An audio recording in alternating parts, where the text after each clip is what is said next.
Good morning, everybody. We are back again. We have a new face and a new friend, and you're about to have your mind blown. We've got our friend Dina, who's the director of product out at Wharton Interactive. And she's got a new product that she wants you to see that's all about helping students to be more engaged during the class, kind of social media-like. So I'm excited to see it. Dina, let's hand it over to you. Any questions, as always, put them in the comments. Let us know who you are and where you're from. All right, Mark, thanks for having us today, and I'm excited to share IdeaMachine with everyone. I'll just begin. My name's Dina Luciano, and I am the Director of Product for Wharton Interactive for IdeaMachine, and I'm super excited to talk to you today about our new platform. IdeaMachine is a platform designed for social engagement and interaction. And it's been developed here at Wharton Interactive and is based, as I hope you'll see as we go through some of these slides, on some of the latest learning science. Just a bit about Wharton Interactive. I hope you'll come and visit our site at interactive.wharton.upenn.edu. We have lots to share with you. We're building modern games and simulations based on the latest pedagogical research and best practices about how students learn. And come visit. There's a lot to see there. And IdeaMachine is just one of the exciting products that, that we have to offer. We built IdeaMachine at Wharton, but it's not a business platform. It's really perfect for any topic. And I just want to emphasize that up front. We've been using lots of interactive strategies for years at Wharton, and we really wanted to bring these into the products that we've developed. So it can be used in any course for any topic. It's super well suited for higher ed, of course, but also high school, and I really believe even the middle grades. And it's also used in exec ed and a lot of professional development. We know from really decades of research that active and interactive learning really leads to better outcomes in the classroom. But what we see is really that students are still, by and large, consuming information. And even when a lecture is great and top-notch, they may not be doing as much constructive learning as we may like, especially online. And we also know that sometimes active learning strategies can feel a little risky. What if the assignment falls flat? What if students don't like it? Will it be too hard? And our intent in building IdeaMachine was really to help instructors teach in more interactive ways easily, and to offer a platform that can augment student participation and connection online. And we wanted the platform to be intuitive and easy to use. And over the past several months, we've been test driving IdeaMachine here at Wharton with our faculty and with hundreds of students. And the feedback really has been incredibly positive on all fronts. We started this development long before the pandemic. In fact, thousands of students have used an earlier version of IdeaMachine very successfully. And now more than ever, we think that there are, virtual learning is here to stay. And we want to continue to push the envelope and find more modern approaches to how students might have constructive and collaborative conversations online. At its core, IdeaMachine really does three things. First, it helps build online learning communities. And as you'll see, we have a community that can be created for any assignment. And this is where the student work is made visible. Secondly, it really provides a forum for peer-to-peer interaction. Once students post the responses to assignments, they then start interacting with each other. They can post comments, they can vote, upvote, downvote, add emoji reactions. There's lots of ways to interact. And really at its simplest, IdeaMachine is an assignment generator. It helps you as the instructor create and generate assignments for students. And we are integrated LTI 1.3, so there's really a seamless integration between Canvas and IdeaMachine. We don't have the assignment hookup, the deep linking yet, but that'll be coming in the next couple of months. I just want to take you through a quick overview of what IdeaMachine can do. As you start, you're really creating a dynamic assignment by creating what we call a challenge. And these challenges, we have lots of pre-configured templates that you can use that help you use the best in research-based learning strategies. These can help you catalyze idea generation, prompt reflection, team report outs, many different types of assignments that are already pre-configured. But each of those can be customized in any way that you want. It's quick and easy and very flexible, as you'll see. And you can design them in any way to drive the learning outcomes that you want. Once that happens, we're really activating the learning and activating participation and interaction. So students are posting responses, and in text and images, it's highly visual, as you'll see, a really modern interface. And then the social community starts to come to life. And students can cast a vote, they can post comments and interact with each other. And as instructors, there are a number of different tools and filters, sorts, and bookmarking tools that you can use to curate those responses and look for different responses that may meet your needs when you go into the classroom and start to debrief. And it really helps, what we've seen, faculty focus their discussion in class. They can select responses that students have made and showcase them in class. And again, we're LTI 1.3 integrated, and the authentication is pretty seamless, very seamless actually. So what happens when we create these intentional learning communities?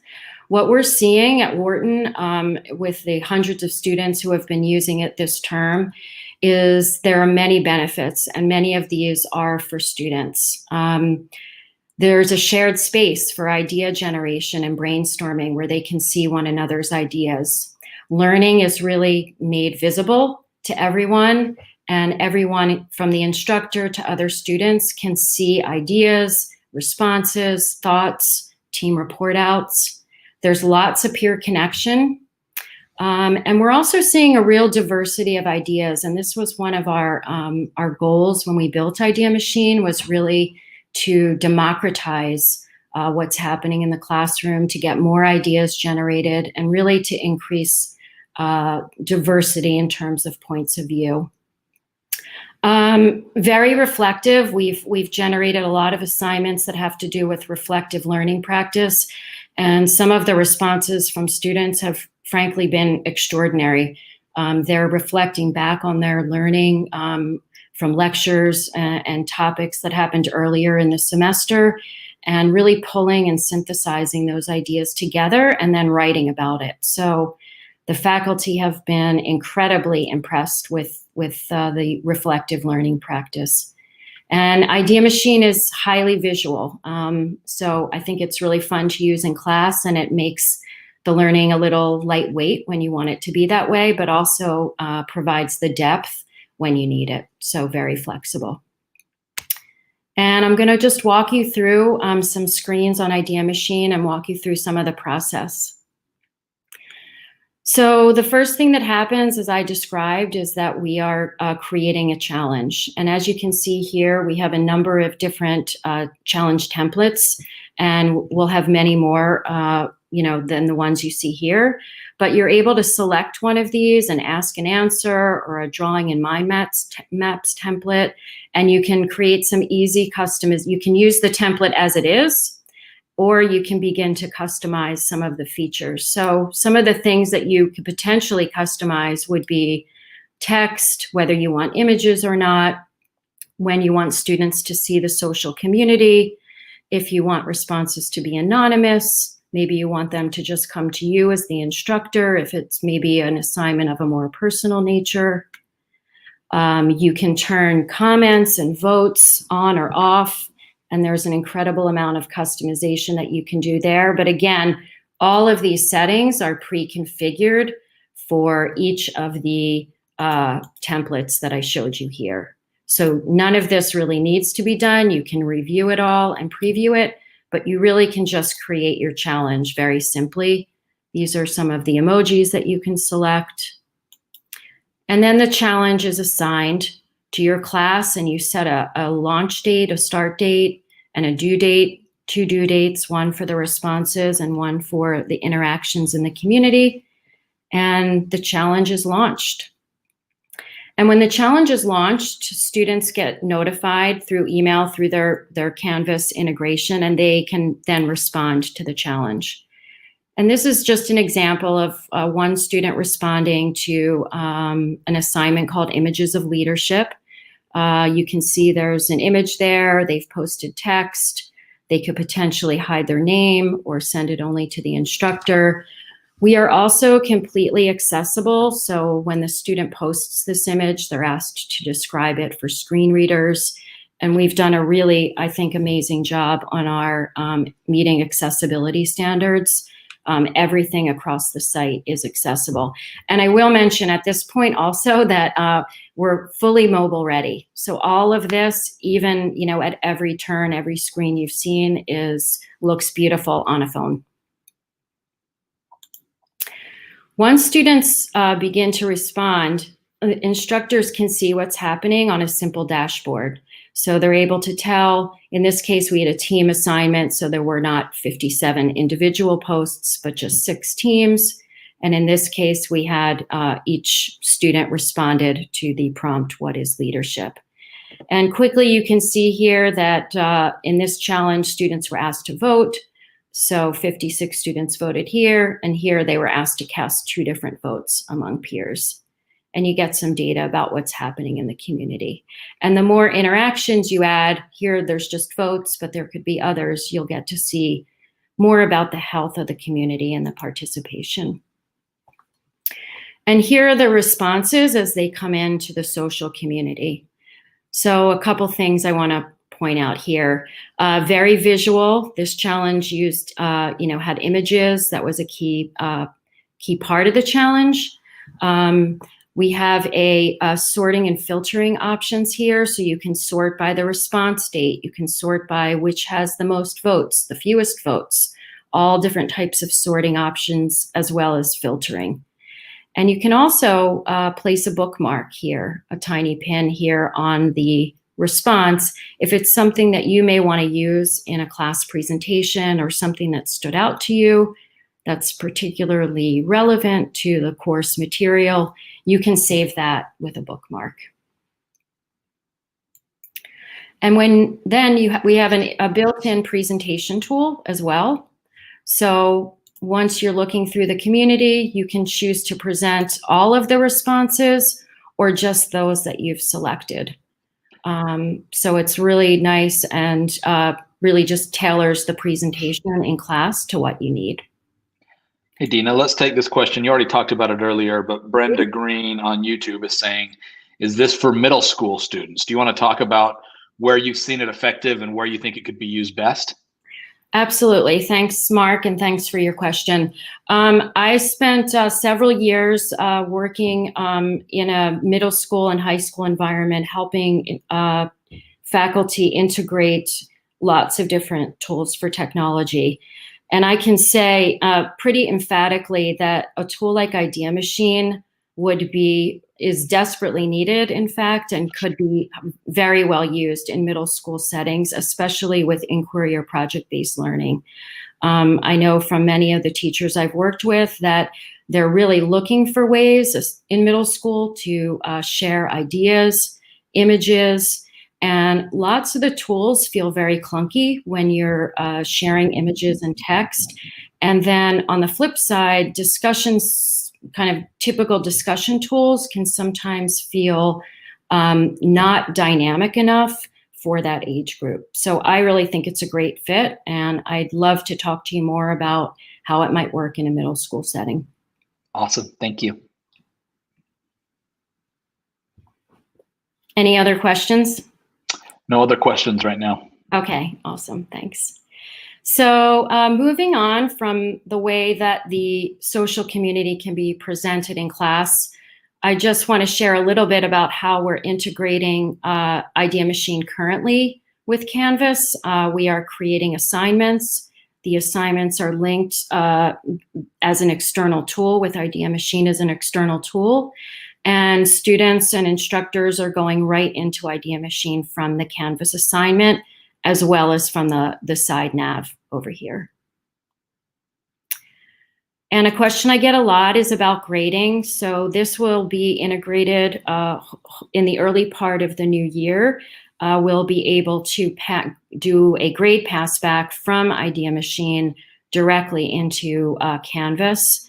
And we're working on those features right now.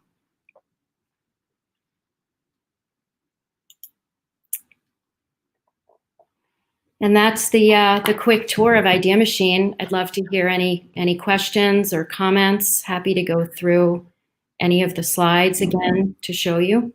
So Dina, talk us through some of those case studies. You've seen quite a bit of success with some of your students out at Wharton, and I'd love to hear some info about what it is that was done, what kind of feedback you got, et cetera. Absolutely. So all Wharton freshmen used IdeaMachine this term, which was a big, bold move, but it went extremely well for everyone, for students, for faculty, and for us. We created 9 challenges that took place over the course of the semester, and we really varied those challenges. Some were designed, as I showed you, to like, what is leadership? Post 150 words and an image of a leader that reflects the description that you believe has for what is leadership, how you answered that question. And that went extremely well. That was really day one. And all the students, we had 600 responses basically within one day, and it went extremely well. One of the things that some of the faculty really loved were the ability to bookmark the tool, as I showed you before. So here they're able to bookmark and save the responses that they may like. And then they were able to present only their bookmarked responses. So that was something that was really appreciated. Just seeing, it sounds very simple, but just seeing these responses like this, very visual in a shared space, is really, really powerful. It's hard to imagine, like with 60, or more students in a section, how you might get to see everyone else's responses.